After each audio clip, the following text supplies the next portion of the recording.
What is up, guys? John Brown here, Mason Doerr over there with a shift in perspective. And today we're doing part two of Let's Define Journalism, and we have a journalist with us, Mr. Mason Doerr. All right, Splendid. so last video we talked about what the mainstream media does that is not in alignment with what journalism is. And we talked about a few examples of that. And while covering something like Lance Armstrong and the royal baby being born is technically considered journalism, there are a few ways you don't want to go with it because then it goes into sensationalism. And so, like, when they talked about Lance, they went on for days and days and weeks and months talking about this thing, and they got into personal details, talking to all kinds of people close to him. What do you think? What do you think about that? Um, well, obviously, like sports and entertainment and stuff is still considered journalism. But a good way to cover something like the Lance Armstrong thing is, purely informative. If you're talking about like the Tour de France and Lance Armstrong, you say, "Oh, Lance Armstrong won the Tour de France. He beat so and so and so. It happened this day at this time." Hmm. You talk to like the coordinators of the Tour de France, say, "Hey, what did you think about the event? How did everything go?" You maybe get a quote from like Lance Armstrong or somebody close to him, like manager or something you don't want to talk to, his best friend's neighbor's cousin. Um, and you get a quote like, "Oh yeah, I'm happy, I'm stoked, I was here today, I tried my hardest, blah blah blah."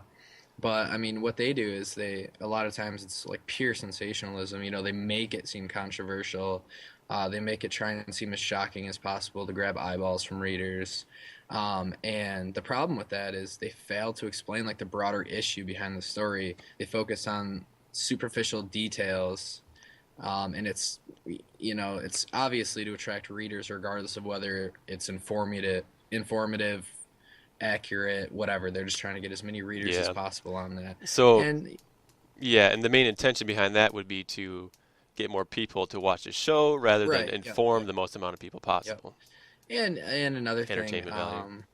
yeah, another thing is I don't think journalists are always, necessarily inclined to sensationalize things, but sadly, in America, that's a lot of times that's what people want to hear. They want that shocking story. Yeah.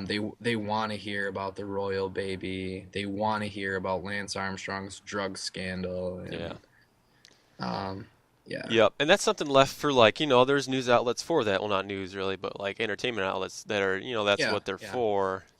And Like if you we could see, keep the like mainstream media pure, then that would be a lot better for the country, for sure. yeah, yeah. Like when I think of like news like that, I think of like Entertainment Tonight Yeah. and To a more extreme extent, like TMZ. yeah, like TMZ and Yeah. stuff like that. Yeah, that's fine. But in like CNN shouldn't be sensationalizing things. Yeah. They had the They royal baby on that show, or that yeah, channel for like 3 days or yeah, 4 days. it's pretty sad. Yeah. But Which is, it's newsworthy. It's good to mention, I suppose, as a yep, journalist. yeah, But, gets clicks. yeah. So, All right. So, another thing they do is a lot of gossip, which kind of goes with sensationalism. hmm And like, okay, it's cool to talk about people like Edward Snowden. It's cool to talk about them a little bit, inform the people of it. But then what's happening with the mainstream media and Edward Snowden is that um, they're not talking about what he declassified and what he exposed to the people. And so it's distracting from the whole purpose of this dude risking his life to release his stuff. hmm Yeah, that along with um, like some of the sensationalization of news stories actually, has a name. It's called yellow journalism. Yellow. Okay. No, yellow. Yellow. Yep. Yellow, not YOLO. No, yellow. That's what I said. YOLO. Yellow No. journalism. And basically it's news that doesn't present like any legitimate, well-researched news. Instead they use eye-catching headlines, and it's purely to sell more newspapers. Yeah. They exaggerate news events. They talk about scandals. It's pure sensationalism, and yeah, Yeah. it's called yellow journalism. Okay. Yep. Okay. Very So cool. yeah, yeah. Well, it's not really cool, but Yeah. It's cool to it's know. nice to know about. Yeah. Okay, what are the points you want to talk about here? Um, doesn't really matter to me. You can go ahead and maybe talk about one of the other points from your last video, and we can elaborate a little bit on something. I think that was pretty much all the things I covered in the last video. Oh, okay, Um, okay. Well, let's let's talk about politics. Uh, when you watch like Fox News, MSNBC, CBS, a lot of times they obviously have a clear, distinct bias towards um, a political affiliation. yeah, They're either Republican, Democrat, and yeah, the fact that like the fact that they talk about one president more than or a candidate anyway. Let's say candidate. They talk about a presidential candidate more than another one. oh yeah, Um, that's what I showed in that it's video too. Yeah, it relates back to like the agenda setting theory of journalism. And it's basically like the ability of the news organization to influence the importance of a topic um, to the general public. They can make something or somebody seem more important than somebody else, and that can deter attention away from the bigger picture. And it's used a lot in politics compared to other things. If they can make Obama seem more important than Mitt Romney, and that's what people see, Yep, that's who they're going to vote for. yep, Because if they only see news about Obama, they're obviously not going to vote for Romney if they haven't heard anything about him. yeah. Or if they hear just negative things about him. Right? Yeah, yeah, yeah. And And news sources traditionally were completely unbiased. For the most part. At first, they're supposed to spit the facts about these candidates. They're supposed to tell the truth. They're not supposed to have, this agenda setting theory. Um, it was meant to be purely factual. yeah, yeah. And now the all the media is owned by like six corporations, Yeah, and yeah. the board of directors are all involved with like military contracts and stuff.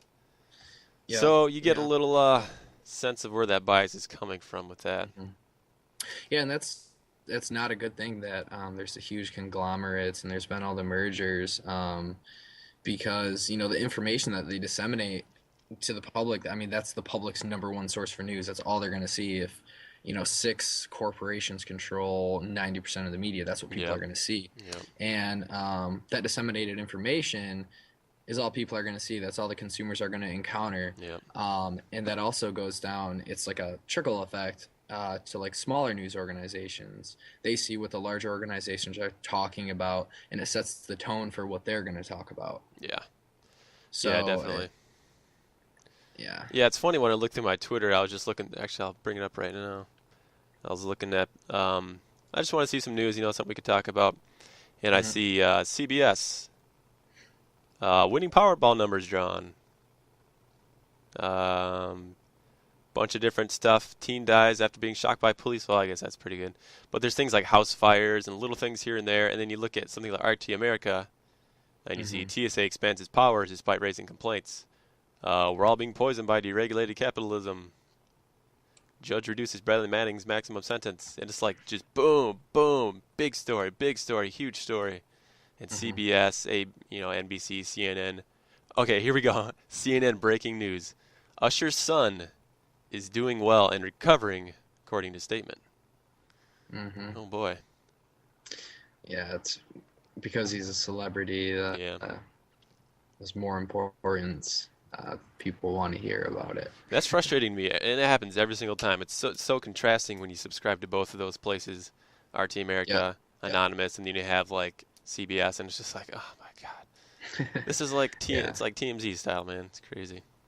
hmm All hmm right, so speaking of social media, Mason, I know you wanted to say a few things about it. Yeah. As you were saying, like it's hard to be subscribed to something like MSNBC and RT News because of the how much they differ when covering topics and news sources and ideas and everything. And social media is really great um, for staying up to date on your news, getting news as soon as it happens, you don't have to wait till the next day to read it in a newspaper. But the problem is, the writers, these journalists, they don't have enough time to put together a well constructed Yeah. story. Yeah. If there's a accident, they're gonna say, "Oh, there was an accident. This is where it was." They don't get into anything. And according to Twitter, according to CNN on Twitter, everything nowadays is breaking news. Yeah. Um, Yeah, that was being sad. able to, yeah, being able to throw out that information to the public instantly killed the fact checking. Um, they'll spit something out and be like, "Oh, this Hmm. is what happened. This is what happened," and then Hmm. if they made an error, they can go back 5 minutes later and just change it. Yeah, that's true. And Yeah, they it's not just they like a don't, permanent publish. yeah, they don't have time to sit down and construct, and coordinate a story, find a great angle, and actually make it worth reading. Yeah. Uh, and yeah, it can be altered instantly if they're wrong. So that's Yeah, hard to. it seems like social media is the new journalist news source because with social media you can pick what you want that comes to Yeah. you, Yep. and in typical mainstream media, they're picking what they want to show you, Yep. which is the Yep. opposite. So mainstream media sucks pretty much. And things like Twitter, awesome. You can subscribe to whoever you want, whatever journalist you Mhm. want, whatever you have found and dissected and filtered to be a credible and trusting news source, Right. pretty much. Right. Yep. But still, a lot of times the social media, it lacks detail. Yeah, yeah, yeah, that's true. And It lacks construction. but with a lot of it too, they link to like full page articles, which is nice. Yeah, that's great. Yeah, Yeah. that's great when they do that. But when like something's breaking, Oh, like I know when, police have found Sarnaev. Shots are fired with Sarnaev. yeah, shots fired with Sarniev, Yeah. and then people are just like on this chase, then they're searching, then they're looking at other news sources, and 10 different news sources will have a completely different story because Yeah. it's that breaking, Yeah, and then people are that's just, it's true. confusing. And you know what? Take the time instead of throwing something out there. Take the time and fact check. Oh It would yeah. probably take it would probably take 5 minutes to call somebody that is in the area to find out what really happened, It's all find a about that credible breaking source. story. Yeah, when I know like crime and stuff, like you're really not supposed to talk about it unless you talk to like a police officer or somebody, an authoritative figure. You're not supposed to be like, "Oh, well, the neighbor said this guy shot him in the face and he Hmm. was drunk." No, you're supposed to get that from an authoritative figure, whether it's a police officer, um, government official, something like that. So you Yeah. think that happens a lot in social media then?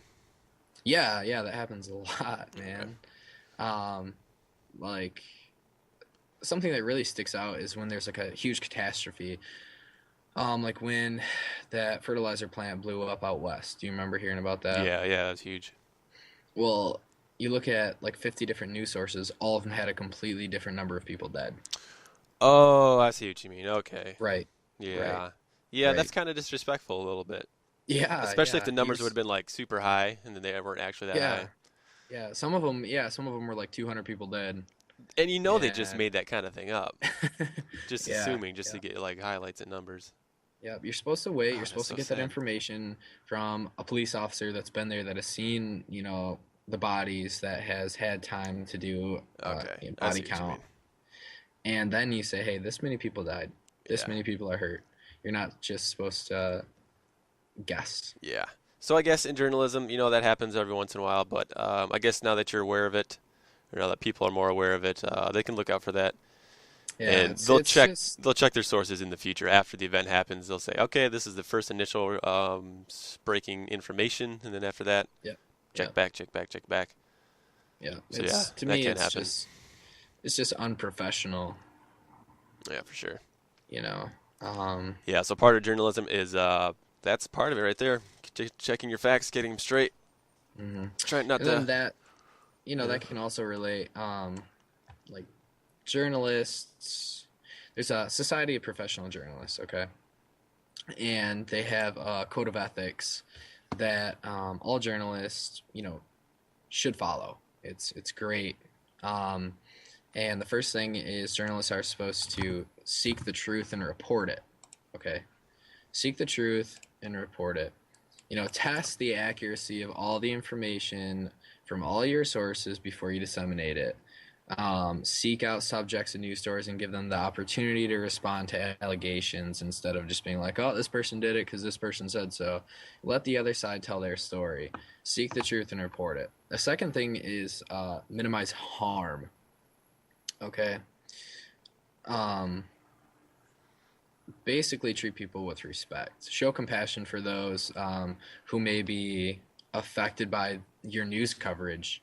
If a family's son was murdered, uh, think about the family. Think about how you're gonna disseminate that information in the nicest way possible. Talk to the family first. Be like, hey, we'd like to do a story. We don't want to impose. Um, can we sit down and we'll come up with something together? I can do an interview with you, and we'll get something that you're comfortable with. Yeah, You rather than know. just slandering it everywhere. Yep, yep. And the third point is to act independently as a journalist. Avoid conflicts of interest. So this is an Um, actual code of ethics. Like this is yeah, written out. This is like kind of like the laws of yes, journalism. yeah, yeah. And Okay. remain free from associations um, that could compromise your integrity or damage your credibility. You refuse gifts, favors, anything. You do not accept anything from anybody that you interview. Nothing. Oh boy. Okay, Oh boy. nothing. Yeah. And the last one is be accountable. As a journalist, if you mess up, be accountable for your own work. I just had a mistake. Go. All right, and the fourth point is to be accountable. Always be accountable for your own actions as a journalist. Um, Clarify and explain your news coverage. Invite dialogue, over the public. Um, Basically, if you make a mistake, own up to it. Just last week at the newspaper, I took a photo of this person and I spelled their name wrong. And so the next week we went back, we ran a correction. Said, oh, in last week's newspaper, we messed up this person's name, blah, blah, blah, blah, blah. Be accountable. Admit to your mistakes, correct them promptly. Don't wait around. It's embarrassing when you make a mistake. It really, really is embarrassing, especially when it's printed and thousands of people see it. But correct it. You'll feel better about it. People won't be mad at you. Abide by the same high standards that you'd want others to hold, you know, to you.